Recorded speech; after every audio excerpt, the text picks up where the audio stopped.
Hello guys, welcome back to my channel. Today in this video I'm going to show you how you can redeem your Amazon gift card from your mobile device. So first of all, open your Amazon app. After you open your Amazon app, at the top left corner of the screen you'll see three horizontal lines. Tap on that.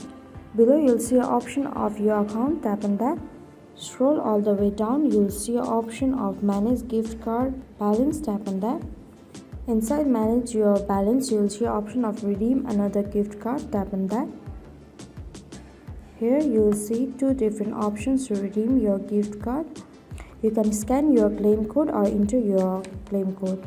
You can do whichever is convenient for you. After you are done with entering your claim code, tap on apply to your balance. After that, gift card will be added to your account. So this is how you can redeem a gift card on your Amazon app. I hope this video helped you. If you like our video, please don't forget to subscribe.